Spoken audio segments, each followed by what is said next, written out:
Hello friends, welcome back to my channel. हम अपना cover कर रहे हैं Indian polity from ma'am Laxmikanth 8th edition. अभी हमने स्टार्ट कर रखा है इसका 8th चैप्टर फंडामेंटल राइट। तो 15 आर्टिकल 15 तक हम इसमें कवर कर चुके हैं। आज देखते हैं अपना आर्टिकल 16। आर्टिकल 16 क्या कहता है? Equality of opportunity for all citizens in matter of employment और appointment to any office under the state. देखो अपना ये यूं होता है कि ना, जो भी आर्टिकल दे रखा है ना, उसको ब्रेक करके देखते हैं कि, और ब्रेक करके उसके अलग अलग वर्ड्स का मतलब निकालते हैं कि इसके अंदर किन किन चीजों को ये अपने अंदर इंक्लूड कर रहा है। तो फिर क्या कह रहा है? इक्वालिटी ऑफ अपॉर्चुनिटी, मतलब इक्वल अपॉर्चुनिटी मिलेंगी किनको? For all citizen. सिर्फ सिटीजन्स का जिक्र कर रहा है यहाँ पे। जैसे हमने उसमें देखा था ना, article 14 equality of law, equal protection of law किन के लिए अवेलेबल थी? सिटीजन्स के लिए भी और फॉरनर्स के लिए भी। पर यहाँ पे जो इक्वालिटी ऑफ अपॉर्चुनिटी हम दे रहे हैं वो सिटीजन, सिर्फ इंडियन सिटीजन्स के लिए है। और किन मैटर्स में? एम्प्लॉयमेंट या फिर अपॉइंटमेंट हो रहा किसी भी किसी भी स्टेट ऑफिस के लिए। ठीक है, तो मतलब बात किसकी चल रही है? पब्लिक एम्प्लॉयमेंट की। पब्लिक एम्प्लॉयमेंट का कोई मैटर है तो वहां पे सारे सिटीजन्स को इक्वल अपॉर्चुनिटी मिलेगी। ठीक है, तो आर्टिकल 16 मेन हेडिंग में तो यही बात बोलता है। अब उसके बाद जैसे हमने 15 में भी देखा था ना कि कुछ डिस्क्रिमिनेशन नहीं कर सकता वो स्टेट, कुछ पर्टिकुलर क्राइटेरिया दे दिए थे। और उसके बाद भी हमने देखा था ना कि एक्सेप्शंस डाल रखी थी उसके अंदर, क्योंकि अपने को लग रहा था कुछ सेक्शन ऑफ सोसाइटी अगर लोअर पोजीशन पे उनको इक्वल पोजीशन पे लेके आना है तो फिर कुछ ना कुछ स्पेशल प्रोविजंस उनके लिए डालने पड़ते हैं। तो फिर ऐसे ही आर्टिकल 16 के अंदर भी कुछ लोअर सेक्शंस को देखते हुए कुछ स्पेशल प्रोविजंस उनके लिए डाल रखे हैं। तो पहला प्रोविजन तो डाला है कि रेजिडेंस को लेके एक्सेप्शन। तो पहला एक्सेप्शन रेजिडेंस को लेके है कि पार्लियामेंट के पास ये कंडीशन है, के पास ये पावर है कि वो रेजिडेंस को एज ए क्राइटेरिया कंडीशन की तरह डाल सकती है अगर किसी एम्प्लॉयमेंट के लिए वो डालना चाहे तो। इसके लिए वो एक रूल भी लेके आई थी, public employment requirement as to residence act of 1957, पर वो एक्सपायर कर दिया, वो हटा दिया गया 1974 में। अब ऐसा रेजिडेंस एज ए क्राइटेरिया रखा जाए ऐसा कोई चीज नहीं है। अब सिर्फ और सिर्फ ये स्टेट ऑफ आंध्र प्रदेश और तेलंगाना के अंदर ही ये कंडीशन है रेजिडेंस की।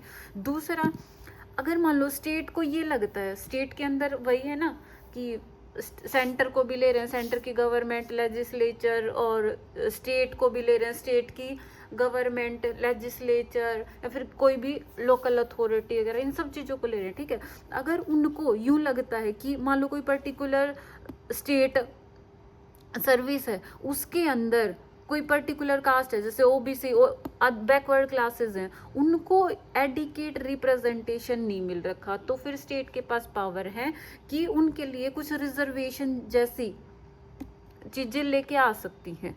ठीक है, और ये तो सिर्फ उनके अपॉइंटमेंट की बात थी कि उनका अपॉइंटमेंट के लिए कुछ रिजर्वेशन रख सकती है अगर लगता है कि स्टेट को कि कोई particular caste backward class adequately represented नहीं है उस स्टेट सर्विस में, तो वो रिजर्वेशन रख सकते हैं अपॉइंटमेंट के लिए। पर ये प्रोविजन सिर्फ अपॉइंटमेंट तक नहीं रुकता, इसमें आगे भी बोलते हैं अगर प्रमोशन के लेवल पे भी अगर स्टेट को लगता है कि उस पर्टिकुलर सर्विस में किसी बैकवर्ड क्लास के लिए एडिकेट रिप्रेजेंटेशन नहीं दिखाई दे रहा है तो वो प्रमोशन के एरिया में भी वहाँ पे रिजर्वेशन रख सकती है। या फिर मान लो प्रमोशन के लिए कुछ क्वालिफाइंग मार्क्स है तो उनको लो कर सकती है उस पर्टिकुलर बैकवर्ड क्लास के लिए।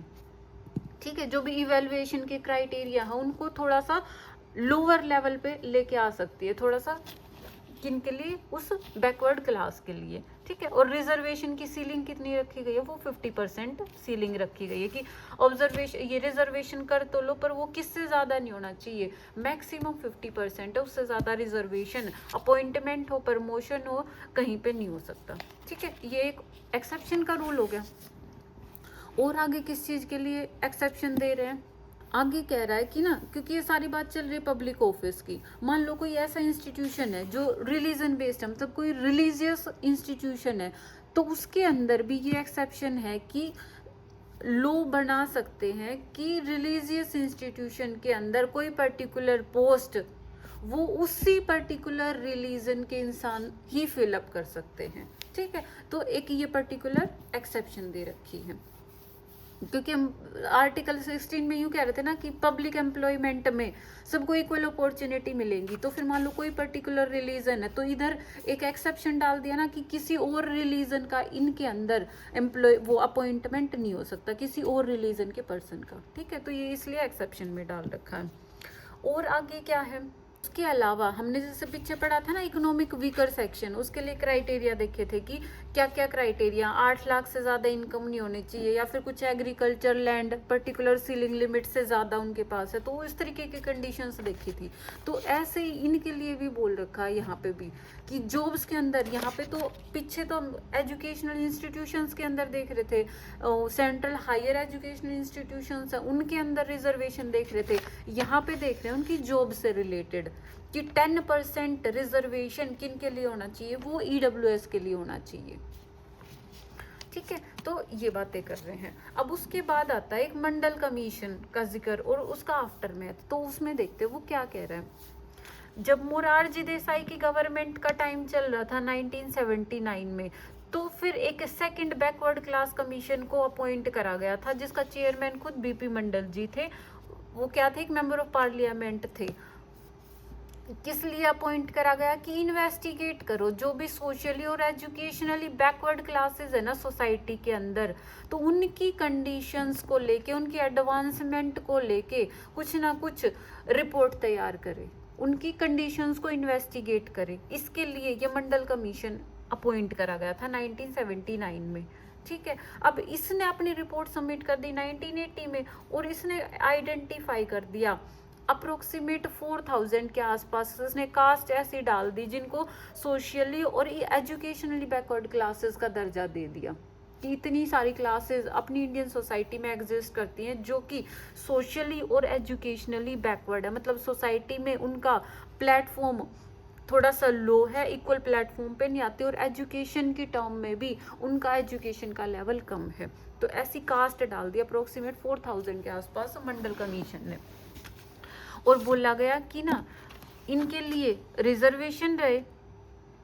अब रिजर्वेशन तो तब होगा ना, मान लो जितनी ये कास्ट डाल ली वो कितना कंपोनेंट, टोटल पॉपुलेशन का ही 52% दे दिया, और किन को उसमें से भी एक्सक्लूड कर दिया, SC STs, क्योंकि वो तो पहले से ही इंक्लूडेड है ना, तो SC STs को अलग मान के बाकी 52% पॉपुलेशन को इसके अंदर डाल दिया कि जो कि क्या सोशल और एजुकेशनली बैकवर्ड है। और इनके लिए डिमांड करी अलग से 27% कोटा रिजर्व करने के लिए, और 10% किन के लिए, जो भी इकोनॉमिकली वीकर सेक्शन है ना उनके लिए।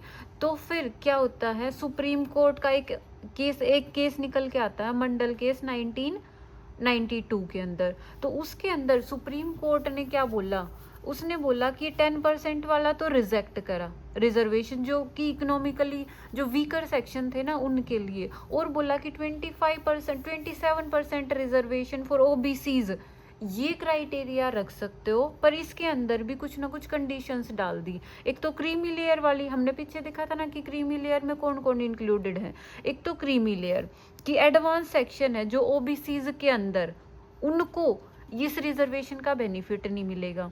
दूसरा बोला कि रिजर्वेशन तुम वहां पे तो रख सकते हो कि अपॉइंटमेंट के केस में, पर प्रमोशन के केस में कोई रिजर्वेशन नहीं होना चाहिए। ये सुप्रीम कोर्ट की वर्डिक्ट आई थी इस केस के अंदर, इंदिरा सविनय केस, या फिर इसको मंडल केस भी बोल दिया जाता है, 1992 का था।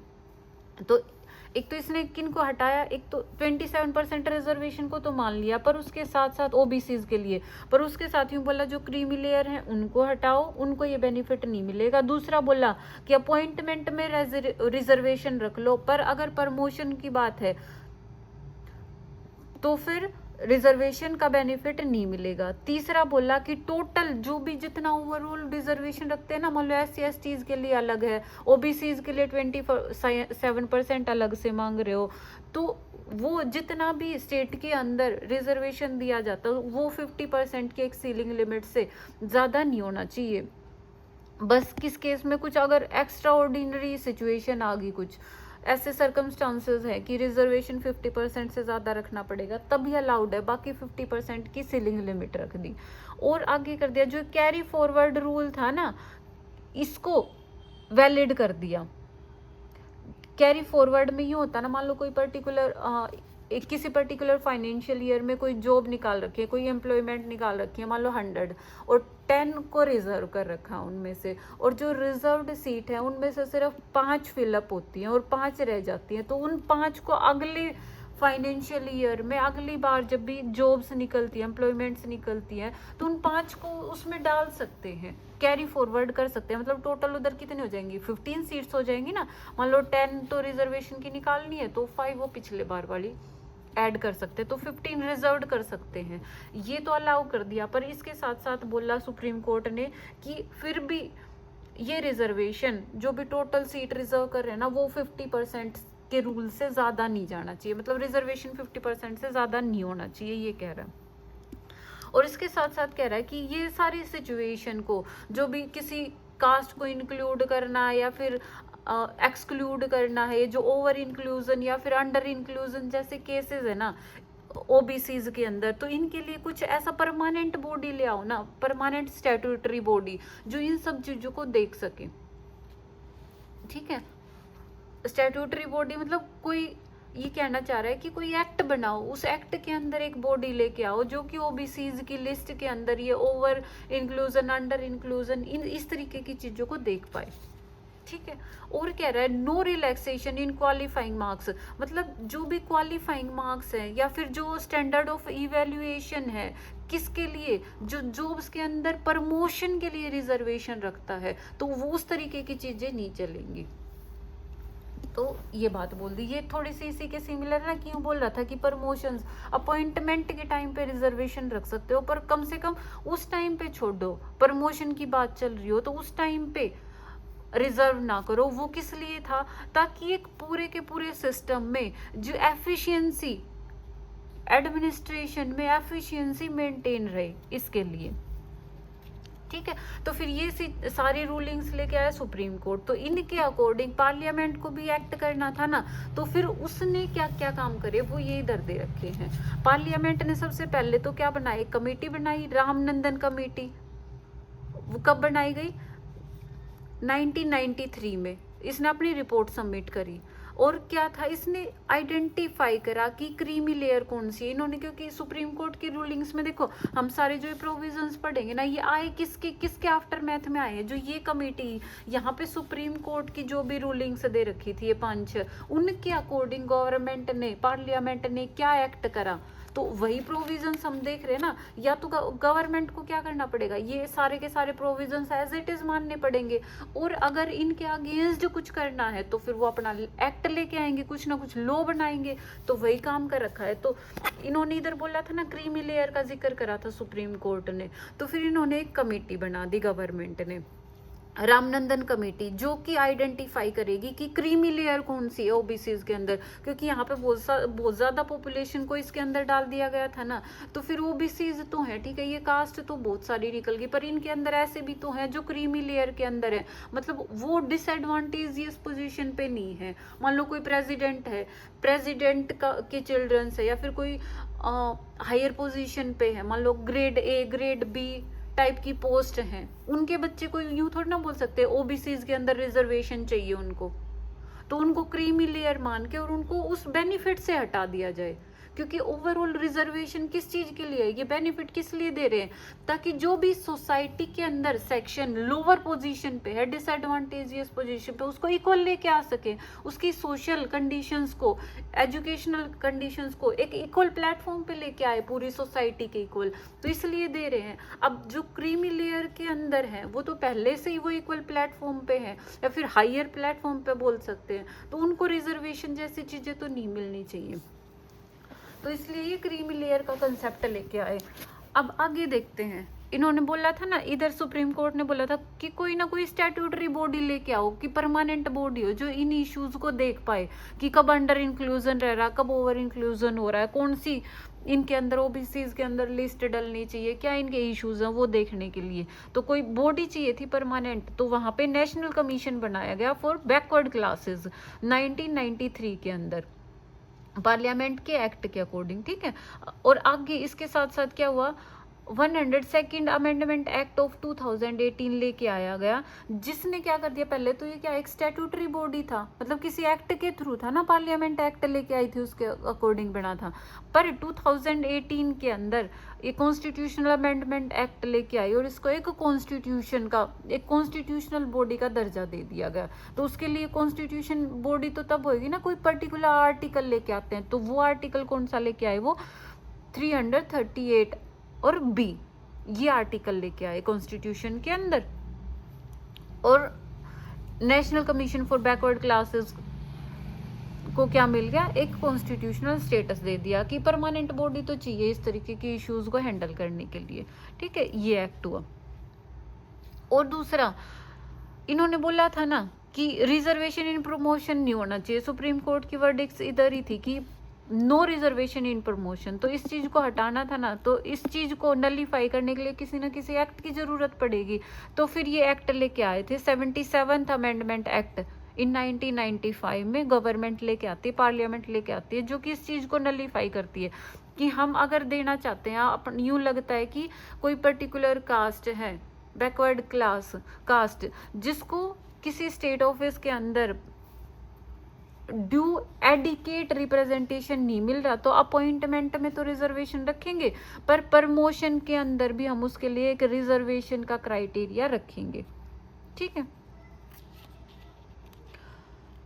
और अगली क्या दी थी, और एक इम्पोर्टेंट ये दे रखी है कि उधर यूं बोल दिया था ना कि मान लो प्रमोशन का जिक्र था यहाँ पे रिजर्वेशन का, अब दूसरा यहाँ पे भी बोल रहे थे कि कोई रिलैक्सेशन नहीं देनी है। अगर प्रमोशन का जिक्र है, प्रमोशन का मैटर है, तो वहाँ पे जो भी क्वालिफाइंग मार्क्स जनरल कैटेगरी के स्टूडेंट के लिए या फिर एम्प्लॉयज के लिए है, वही सेम दूसरी क्लासेस के लिए भी होनी चाहिए। ये सुप्रीम कोर्ट की वर्डिक्ट थी, पर इसको नलीफाई करने के लिए या तो इसको मानना पड़ेगा या फिर नलीफाई करना तो एक्ट लेके आना पड़ेगा। तो फिर ये 82nd अमेंडमेंट एक्ट लेके आए थे 2000 में पार्लियामेंट, किस चीज को नलीफाई कर दिया कि अगर इन बैकवर्ड क्लासेस के फेवर में अगर क्वालिफाइंग मार्क्स में थोड़ी रिलैक्सेशन देनी है उस कास्ट को, तो वो हम दे सकते हैं, या फिर जो भी स्टैंडर्ड ऑफ इवैल्यूएशन है ना, तो उनके इन matter of reservation in promotion, तो प्रमोशन के लिए हम जो भी स्टैंडर्ड ऑफ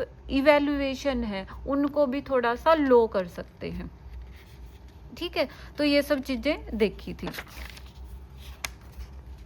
एक थोड़ा सा ये रह जाता क्योंकि ईडब्ल्यूएस का मैटर दोबारा से आया था ना, तो उसमें क्या कहते हैं बाद में ऐड करी गई ये सब चीजें। इससे पहले तो educationally, socially and educationally backward classes थी, तो उनके अंदर ओबीसीज थी, एससी थे और एसटीज थी।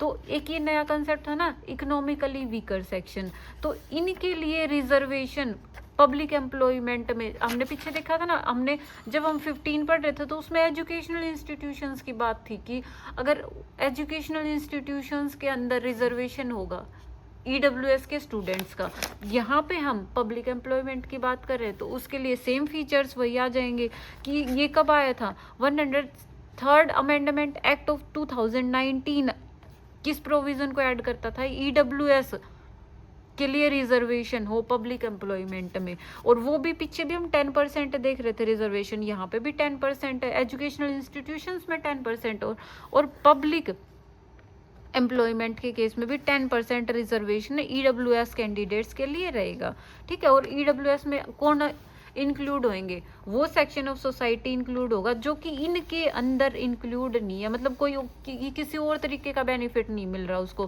किसी और टाइप का रिजर्वेशन नहीं मिल रहा है, किसके अंदर, एससीज के अंदर, एसटी के अंदर, ओबीसीज, इन क्लासेस के अंदर अगर उनको नहीं मिल रहा है तो। और एलिजिबिलिटी क्राइटेरिया क्या रखे गए, एलिजिबिलिटी क्राइटेरिया वही थे कि ईडब्ल्यूएस के अंदर कौन कौन आएगा, वो पीछे कुछ क्राइटेरिया देखे थे ना हमने आर्टिकल 15 में, कि उनकी लैंड होल्डिंग कुछ लैंड होल्डिंग के लिए दे रखा था कि 5 एकड़ ऑफ एग्रीकल्चर लैंड या फिर इससे अबो नहीं होनी चाहिए, मतलब अगर है तो वो ईडब्ल्यूएस के अंदर नहीं माना जाएगा। कुछ रेजिडेंशियल फ्लैट है 1000 स्क्वायर फीट से अबो हैं जिनके पास, तो उनको भी ईडब्ल्यूएस में नहीं माना जाएगा। Residential plot of 100 square yard का है या फिर इससे अबो कहाँ पे नोटिफाइड म्यूनिसिपैलिटीज के अंदर, तो भी उनको ईडब्ल्यूएस के अंदर नहीं माना जाएगा। या फिर residential plot of 200 square yard है या फिर इससे अबो है in the area other than notified municipalities. मतलब ये अदर देन म्यूनिसिपैलिटीज वो एरियाज होंगे, मान लो यहाँ पे म्यूनिसिपैलिटीज है, यहाँ पे कोई पर्टिकुलर म्यूनिसिपैलिटीज है, पर इसके आसपास का एरिया है वो भी तो वो रूरल एरियाज के जितना तो अंडर डेवलप्ड नहीं है, कम डेवलप्ड नहीं है, पर इसके जितना जो म्यूनिसिपैलिटीज है उतनी डेवलपमेंट नहीं है। तो वो बीच के जो ट्रांजिशन जोन आ गए ना उनको बोला जाता है एरियाज अदर देन म्यूनिसिपैलिटीज। तो वहाँ पे अगर 200 स्क्वायर यार्ड से ज़्यादा का रेजिडेंशियल प्लॉट है किसी के पास तो भी ईडब्ल्यूएस में नहीं माना जाएगा। और फैमिली इनकम देखी थी 8 लाख, इससे अब वो है तो भी ईडब्ल्यूएस में नहीं माना जाएगा। तो ये कुछ क्राइटेरिया थे, ठीक है। तो ये वो अपना आर्टिकल 16 ख़त्म। अब कल की वीडियो में हम अपना देखेंगे आर्टिकल 17 से स्टार्ट करेंगे। अगर इसमें आपको कोई डाउट आता है तो उसको कमेंट सेक्शन में डाल दें। देखो इनमें थोड़ा सा टाइम लग जाता है क्योंकि चीज़ें एक बार डिटेल में एक बार कवर कर लेते हैं ना तो फिर वो बार बार दिमाग में अच्छे से रहती हैं, ठीक है। और अगर आपको मेरी वीडियोस हेल्पफुल लगती हो तो प्लीज़ इनको लाइक और शेयर ज़रूर करें और चैनल को सब्सक्राइब नहीं करा है तो चैनल सब्सक्राइब कर लें।